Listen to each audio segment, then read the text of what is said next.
আমি আপনাদেরকে ওনার স্বাস্থ্য নিয়ে ব্রিফ করব। এর বাইরে আপনারা অন্য কারো ব্রিফিংয়ের প্রতি কোনো ধরনের কান না দেওয়ার জন্য দল আপনাদেরকে অনুরোধ করেছে। আমাদের দলের পক্ষ থেকে জানানো হয়েছে, আমাদের দলের সিনিয়র যুগ্ম মহাসচিব জনাব রিজভী আহমেদ ওনার স্বাস্থ্য ব্যতীত অন্যান্য বিষয়ে আপনাদেরকে মাঝে মাঝে ব্রিফ করবেন।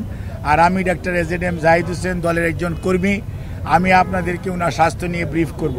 এর বাইরে আপনারা অন্য কারো ব্রিফিংয়ের প্রতি কোনো ধরনের কান না দেওয়ার জন্য দল আপনাদেরকে অনুরোধ করেছে।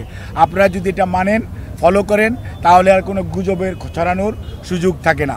দেশের বাইরে নেওয়ার জন্য যে কথাটি আমি পূর্বেও বলেছি, মেডিকেল বোর্ডের সদস্যরা ওনাকে দেখেছেন। আজকেও ইউকে থেকে ওনাকে দেখার জন্য বিশেষজ্ঞ আসবেন এবং ওনারা দেখবেন। দেখার পরবর্তীতে ওনাকে যদি ট্রান্সফারেবল হয়, আমাদের যদি ট্রান্সফার করার প্রয়োজন পড়ে মেডিকেল বোর্ড মনে করে, তখনই ওনাকে সেই যথাযথ সময়ে ওনাকে চিকিৎসার জন্য দেশের বাইরে নিয়ে যাওয়া হবে। আমাদের সকল প্রস্তুতি আছে, কিন্তু সর্বোচ্চটা মনে রাখতে হবে যে রোগীর বর্তমান অবস্থা এবং সর্বোপরি মেডিকেল বোর্ডের পরামর্শের বাইরে কোনো কিছু করার সুযোগ এই মুহূর্তে আমাদের নেই। ধন্যবাদ।